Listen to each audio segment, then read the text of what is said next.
Good morning students, I am Krishna Kumar, your physics teacher. आज हम जो फिजिक्स का जो आपका +1 साइंस का जो चैप्टर आपका 6 था वो हमने हाफ पार्ट लास्ट वीडियो में स्टडी कर लिया था। जो आपका सेकंड पार्ट है वो हम स्टडी करेंगे। चैप्टर 6 जो आपका क्या है, वर्क, पावर एंड एनर्जी। इसकी हम फर्स्ट वीडियो स्टडी कर चुके हैं जिसमें हम पावर के बारे में पढ़ चुके हैं, वर्क डन के बारे में पढ़ चुके हैं, एनर्जी के बारे में पढ़ चुके हैं। अब ये जो आपका सेकंड पार्ट है इसमें हम कोलिजन के बारे में स्टडी करेंगे। अब कोलिजन का मीनिंग क्या है कि अगर कोई दो ऑब्जेक्ट आपस में किसी का पाथ चेंज करती हैं एक दूसरे का तो वो कोलिजन होगा।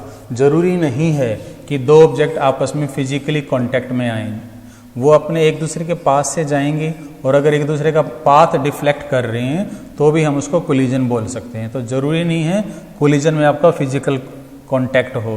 तो ये कई बार एक नंबर में पूछ भी लेते हैं, फिजिकल कांटेक्ट होना कोई भी ज़रूरी नहीं है। अब जो आपके कोलिजन होते हैं वो आपके मेनली 3 टाइप के होते हैं। पहला है इलास्टिक कोलिजन, दूसरा है इनइलास्टिक और तीसरा है परफेक्टली इनइलास्टिक कोलिजन। बड़े ही सिंपल हैं। जो आपका इलास्टिक कोलिजन होगा उसमें टोटल एनर्जी हो, आपका मोमेंटम हो या फिर काइनेटिक एनर्जी सिस्टम की, ये तीनों ही क्या रहते हैं, कंजर्व्ड रहते हैं। यानी कि कोलिजन से पहले के क्वांटिटीज और कोलिजन के बाद की क्वांटिटीज आपकी सेम रहेंगी। टोटल एनर्जी, मोमेंटम और काइनेटिक एनर्जी तीनों ही कंजर्व्ड होंगे। लेकिन अगर आपका इनइलास्टिक कोलिजन है तो उसमें सिर्फ आपका मोमेंटम आपका क्या होगा, कंजर्व्ड होगा। काइनेटिक एनर्जी आपकी कंजर्व्ड नहीं रहेगी। काइनेटिक एनर्जी में आपका चेंज आएगा, लॉस हो जाती है कुछ ना कुछ। उसके बाद आपका परफेक्टली इनइलास्टिक कोलिजन, इसमें क्या है, इसमें भी आपका मोमेंटम कंजर्व्ड रहेगा, काइनेटिक एनर्जी नहीं रहेगी। परफेक्टली इनइलास्टिक का मीनिंग क्या है, मान लो अगर आपके पास दो ऑब्जेक्ट हैं ए और बी, अगर ये कोलाइड कर रही हैं तो कोलिजन के बाद परफेक्टली इनइलास्टिक कोलिजन में दो अलग अलग ऑब्जेक्ट कोलिजन के बाद में कंबाइंड होके, अटैच होके सिंगल बॉडी बन के ट्रैवल करती हैं, इसलिए हम उसको बोलते हैं परफेक्टली इनइलास्टिक कोलिजन। इसमें क्या होता है, एक ऑब्जेक्ट की काइनेटिक एनर्जी बिल्कुल ही खत्म हो जाती है क्योंकि वो दूसरी बॉडी के स्टिक कर जाती है, इसलिए हम इसको बोलते हैं परफेक्टली इनइलास्टिक कोलिजन।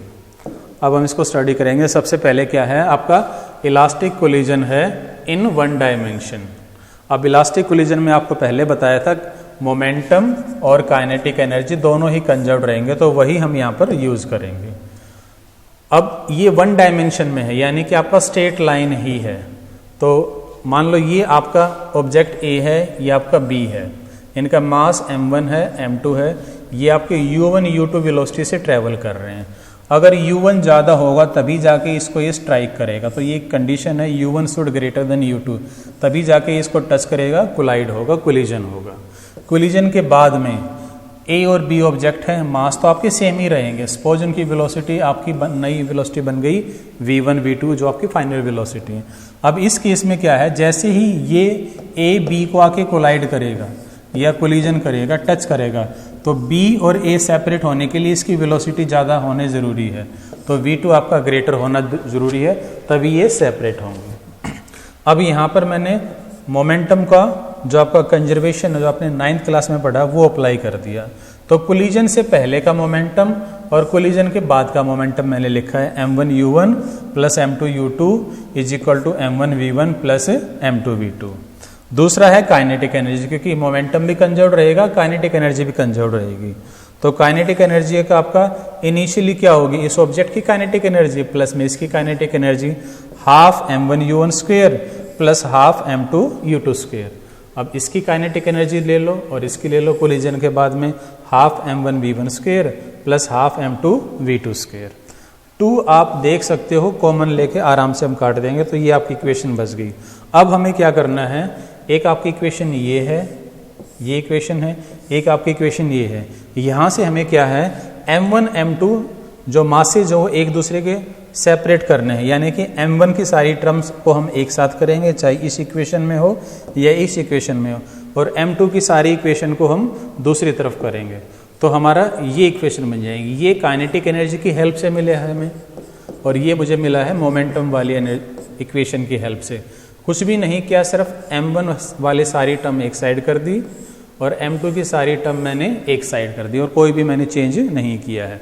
अब मैं डिवाइड कर दूंगा, इस इक्वेशन को इससे डिवाइड करूंगा। अब ये आपका A square minus B square का फॉर्मूला है और A square minus B square क्या होता है, A plus B and A minus B. तो मैंने इसको डायरेक्टली ओपन कर दिया, m1 तो एज इट इज रहेगा यहाँ पर, लेकिन इसको मैंने क्या कर दिया, a minus B and a plus B. Same case इसको मैंने क्या किया, a minus B a plus B. नीचे आपका ये मैंने एज इट इज लिख दिया। अब यहाँ पर क्या है, m1 से m1 कैंसिल आउट हो गया, ये कैंसिल आउट हो गया, ये भी कैंसिल आउट हो गया, ये भी आपका कैंसिल आउट हो गया। बचा क्या, u1 plus V1 is equal to u2 plus v2। अब यहाँ से अगर आप कैलकुलेट करें u1 माइनस u2, इसको इधर ले आएंगे और इसको मैं इधर ले आऊँगा v2 माइनस v1। इसको हम बोलते हैं वेलोसिटी ऑफ अप्रोच, मतलब कि उनके पास आने की जो वेलोसिटी है u1 minus u2, velocity of approach. और जो v1 माइनस v2 है इसको हम बोलते हैं वेलोसिटी ऑफ सेपरेशन, कि कितनी वेलोसिटी से दोनों ऑब्जेक्ट एक दूसरे से सेपरेट हो रही हैं। कई बार एक नंबर में पूछ भी लेते हैं, ये आपको ध्यान रखना है कि जो वेलोसिटी ऑफ अप्रोच है वो वेलोसिटी ऑफ सेपरेशन से कि इक्वल है, लेकिन किस केस में है, elastic collision in one dimension में है। ये elastic collision in one dimension. अब ये इक्वेशन जो मैंने यहाँ पर कैलकुलेट की है, इन इक्वेशन की हेल्प से मैं v1 v2 दोनों की वेलोसिटी कैलकुलेट करूंगा 1 बाई 1। तो ये इक्वेशन आपको याद रखनी है। पहले मैं क्या करूंगा, यहाँ से m2 की वैल्यू v2 की वैल्यू निकाल लूंगा और एक बार v1 की वैल्यू कैलकुलेट करूंगा। अभी यहाँ से मुझे दोनों वेलोसिटी मिलेगी। अब देखिए इस इक्वेशन के अगर मुझे v2 कैलकुलेट करना है तो क्या होगा, u1 minus u2 plus v1। अब ये जो आपका v2 है ये मैं क्या करूंगा, ये मोमेंटम वाली आपकी इक्वेशन थी। इस इक्वेशन में मैं v2 की वैल्यू पुट करूंगा यहाँ पे अगर मैं ये वैल्यू पुट कर दूंगा तो इस इक्वेशन में मेरे पास क्या बचेगा, u1 u2 v1 और v2 की जगह भी क्या आ गया, अब v1 आ गया। तो यानी कि मैं आसानी से इसको सोल्व करके इस इक्वेशन को v1 की वैल्यू निकाल सकता हूँ, ये वैल्यू आएगी। थोड़ा सा मैथमेटिकली आप प्लस माइनस करेंगे, लेफ्ट राइट लेके जाएंगे तो आपका v1 आ जाएगा। सिमिलरली अगर आपको v2 कैलकुलेट करना है तो यहां से v1 कैलकुलेट कीजिए। पहले v1 क्या होगा, इन दोनों को उधर ले जाओ, v2 minus u1 plus v2, ये रहा आपका। अब इस v1 को यहां पे पुट कीजिए, यहां पे, तो मुझे मेरे पास क्या बचेगा, v2 बचेगा। तो ये v2 की वैल्यू आ जाएगी। तो थोड़ा सा आपको सोल्व करना पड़ेगा मैथमेटिकली, v1 v2 दोनों आपके पास आ जाएंगे वैल्यू पुट करते ही। मोमेंटम वाली इक्वेशन में वैल्यू पुट करनी है।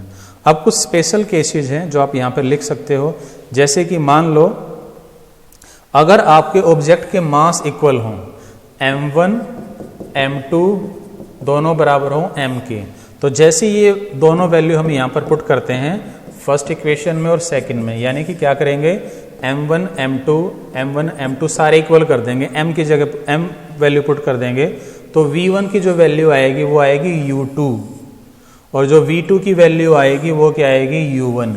यानी कि अगर उनके मास इक्वल हैं तो कोलिजन के बाद में उनकी इनिशियल वेलोसिटी फाइनल वेलोसिटी में इंटरचेंज हो जाती है एक दूसरे के ऑब्जेक्ट में। यानी कि जो इनिशियल वेलोसिटी पहली ऑब्जेक्ट की थी वो दूसरी ऑब्जेक्ट की फाइनल वेलोसिटी हो जाएगी, जो दूसरी ऑब्जेक्ट की इनिशियल वेलोसिटी थी वो पहली ऑब्जेक्ट की फाइनल वेलोसिटी हो जाएंगी। कब, जब उनके मासेस क्या हैं आपके इक्वल हैं। दूसरा केस, ये वैल्यू मैं इन्हीं में पुट कर रहा हूं, ये जो v1 v2 की वैल्यू आई थी आपकी नोटबुक में, जब इनको लिखेंगे तो इनको सेपरेटली लिख लेंगे आप। तो जो v1 v2 है इनमें ही मुझे पुट करना है। अब क्या कर रहा हूं, अब मैं u2 0 कर दूंगा, यानी कि जो दूसरी ऑब्जेक्ट है, ये a थी आपकी, ये आपकी b है, तो ये जो ऑब्जेक्ट अगर आपकी इनिशियली 0 है, रेस्ट पे है ये, तो v1 की आपकी ये वैल्यू आएगी और v2 की ये आएगी। ध्यान रखना ये दूसरा केस है जब आपकी ये क्या है, इनिशियल वेलोसिटी 0 है।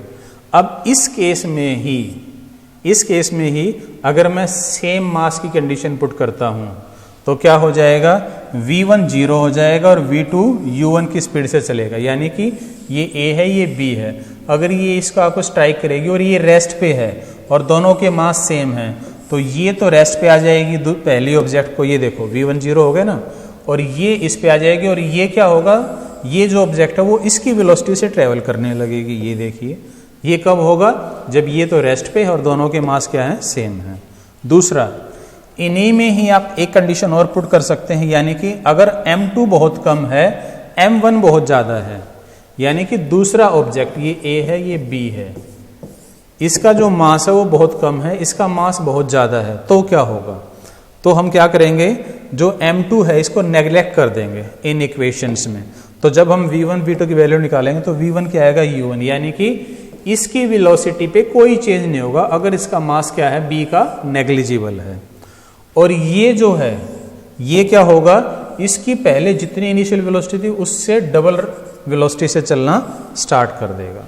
अब इसका उल्टा अगर मैं करूं, यानी कि A और B दो ऑब्जेक्ट हैं, इसका मास आपका क्या है? नेग्लिजिबल है इसके कंपैरिजन में B वाले का। ये देखिए, तो अब मैं क्या कर दूंगा? M को नेग्लेक्ट कर दूंगा इन दोनों इक्वेशन में जो यहाँ पे लिखी हुई v1 v2। तो क्या होगा?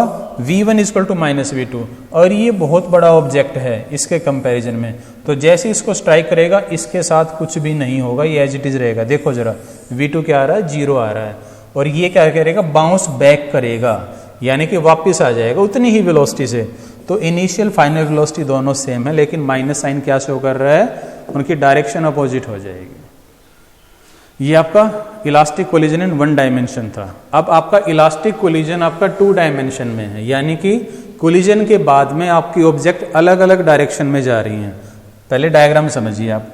ये A ऑब्जेक्ट है, उसकी इनिशियल वेलोसिटी u1 है, ये B ऑब्जेक्ट है, इसकी इनिशियल वेलोसिटी u2 है, मास इनके m1 m2 है।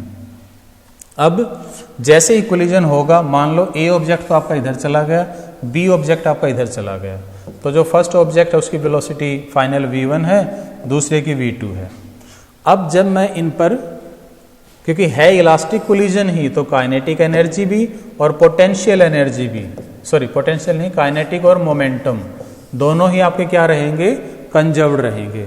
तो ये काइनेटिक एनर्जी का फॉर्मूला है कंजर्वेशन का। कंजर्वेशन का मतलब क्या है? इनिशियल काइनेटिक एनर्जी, इसकी प्लस इसकी, ये आपकी इनिशियल काइनेटिक एनर्जी है, ये किसके बराबर होगी? दोनों की फाइनल काइनेटिक एनर्जी के बराबर होगी।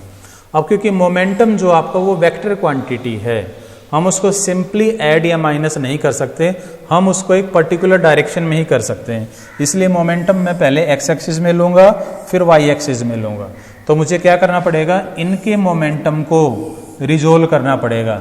अगर मान लो ये थीटा एंगल है, ये फाई एंगल है, तो ये जो मोमेंटम है m2 v2, इसको मैं दो पार्ट में रिजोल्व कर लूंगा। पहला ये पार्ट होगा m2 v2 cos फाई, और दूसरा आपका जो कंपोनेंट होगा वो क्या होगा? ये होगा m2 v2 sin फाई। ये मैं लास्ट चैप्टर में बता चुका हूँ, जिसके साथ एंगल होता है उसके साथ तो कोस की टर्म आती है, और दूसरे कंपोनेंट के साथ क्या आती है? साइन की। तो m2 v2 cos थीटा में चेंज हो गया, और यहाँ पर किस में चेंज हो गया? ये आपका m2 v2 sin थीटा में।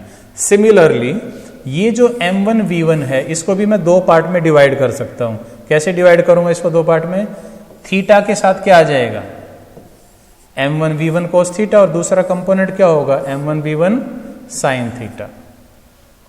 अब x और y एक्सिस में देखिए मोमेंटम कैसे कंजर्व रहेंगे। पहले x एक्सिस में दोनों, पहले तो x एक्सिस में ही ऑब्जेक्ट आ रहे थे, तो इनिशियल मोमेंटम क्या होगा? m1 u1 and m2 u2। ये देखिए m1 u1 and m2 initial है। फाइनल x एक्सिस में ही आपको देखना है सिर्फ। तो x एक्सिस में क्या है? एक तो ये मोमेंटम है, दूसरा ये मोमेंटम है, दोनों की डायरेक्शन सेम है तो ऐड कर देंगे।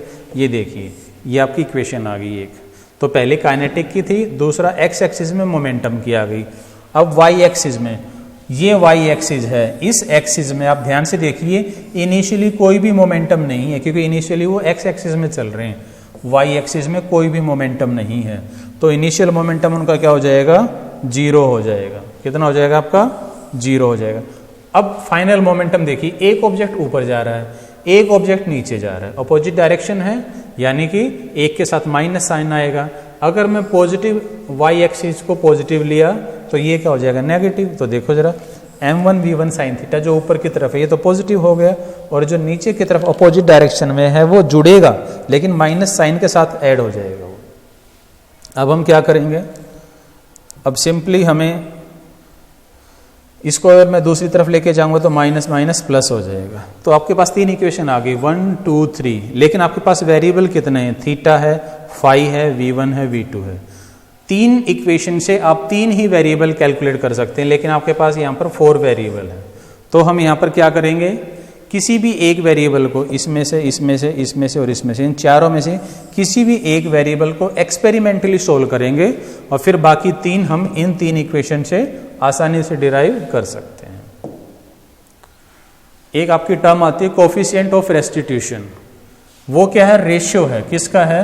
Velocity of separation divided by velocity of approach. ये हम पहले पढ़ चुके हैं। वेलोसिटी ऑफ सेपरेशन का मतलब क्या है? v2 minus v1। Velocity of approach क्या है? u2 minus u1। इन दोनों का जो रेशियो है उसको हम e से रिप्रेजेंट करते हैं और इसको हम बोलते हैं कोफिशिएंट ऑफ रेस्टिट्यूशन। तो ये आपका छोटा सा टॉपिक है, कई बार 1-2 नंबर में पूछ भी लेते हैं।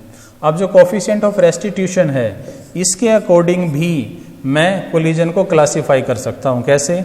अगर e की वैल्यू 1 है, e की वैल्यू क्या है? 1 है, तो वो इलास्टिक कोलिजन होगा। आप यहाँ पे पुट भी करके देखिए, अगर आप e की जगह 1 पुट करेंगे, क्रॉस मल्टीप्लाई कर दो, तो क्या बन जाएगा? u1 minus u2 is equal to v2 minus v1। और यही हमारा आया था, अगर आपको याद हो, किसमें? इलास्टिक कोलिजन में। तो अगर इलास्टिक कोलिजन है तो e की वैल्यू 1 होनी चाहिए। दूसरा है इन इलास्टिक। अब इन इलास्टिक में क्या होगा? e की जो वैल्यू है वो 0 और 1 के बीच में लाई करेगी। इन इलास्टिक कोलिजन में कोफिशिएंट ऑफ रेस्टिट्यूशन आपका 0 और 1 के बीच में लाई करेगा। तीसरा, अगर e की वैल्यू 0 है, e की वैल्यू क्या है? 0 है, तो वो क्या होगा? परफेक्टली आपका इन इलास्टिक कोलिजन होगा। क्या होगा आपका? Perfectly in elastic collision. इस कोलिजन में क्या होता है? आपका एक ऑब्जेक्ट जो होती है वो दूसरी ऑब्जेक्ट पर बिल्कुल स्टिक कर जाती है और फिर दोनों ऑब्जेक्ट एक साथ मूव करते हैं। तो ये आपका कोलिजन के सारे डेरिवेशन हो चुकी हैं। आपके सिर्फ इलास्टिक कोलिजन की डेरिवेशन है सिलेबस में।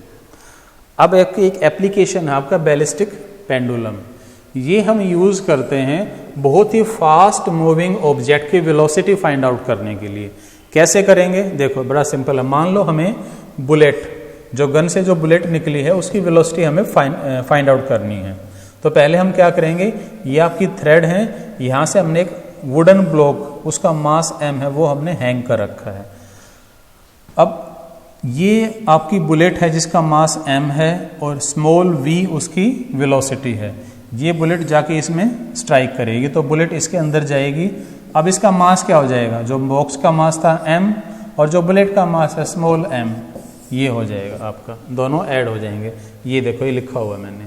लेकिन जैसे इसको टच करेगा, पहले रेस्ट में था, क्योंकि इसमें मोशन है तो इसको भी मोशन में लाने की कोशिश करेगा, तो आपका थोड़ा सा ऊपर चला जाएगा क्योंकि यहाँ पे ये फिक्स पॉइंट पे बंधे हुए हैं। तो जैसे ही ऊपर जाएगा, मान लो इसकी हाइट कितनी, आपकी h हाइट तक चला गया। ये कितनी हाइट तक चला गया? h हाइट तक चला गया। अब यहाँ पर हमें इस वेलोसिटी की वैल्यू निकालनी है। बड़े ही सिंपल हमने तरीका यूज किया है। देखो जरा, ये है मोमेंटम कंजर्व्ड। अगर हम रखेंगे तो पहले, सबसे पहले क्या है? सबसे पहले आपका जो मोशन में कौन है? बुलेट है। ये तो रेस्ट पे ही है तो इसका तो कोई मोमेंटम नहीं है। तो बुलेट का मोमेंटम क्या है? उसकी मास इनटू वेलोसिटी। अब फाइनल, ये तो मोशन में आया है, लगने के बाद ऐसे गया है, तो उसका मास कितना है? m प्लस m इंटू इसकी वेलोसिटी, मान लो v वेलोसिटी से ऊपर गया है। ये यहाँ से मैं इसकी वेलोसिटी निकाल लूँगा। ये वेलोसिटी किसकी है? बुलेट की नहीं है। ये बुलेट प्लस बॉक्स की वेलोसिटी है। अब काइनेटिक एनर्जी जो आपकी होगी, ये जो काइनेटिक एनर्जी, इसकी काइनेटिक एनर्जी क्या होगी? Half m v square. ये मैंने वही लिखा है, मास इंटू v स्क्वायर। अब यहाँ पर जो एनर्जी थी, इसकी पोटेंशियल एनर्जी थी, यहाँ पर क्या है? Kinetic energy. दोनों सेम होनी चाहिए तो मैंने सेम कर दिया। ये काइनेटिक एनर्जी है। अब इस हाइट पर इसकी पोटेंशियल एनर्जी क्या होगी? मास m plus m into GH। वो मैंने लिख दिया यहाँ से। तो यहाँ से भी v वेलोसिटी आ गई। एक वेलोसिटी यहाँ पे है, एक वेलोसिटी यहाँ पे, दोनों को कंपेयर कर देंगे हम बाय कंपेयरिंग 1 और 2। जब ऐसे कंपेयर करेंगे तो हम बुलेट की यहाँ पर वेलोसिटी फाइंड आउट कर सकते हैं इजीली। तो ये आपका एक एप्लीकेशन था कोलिजन का। तो इस तरह ये आपका चैप्टर जो 6 है प्लस वन साइंस का, ये आपका कंप्लीट हो गया यहाँ पर।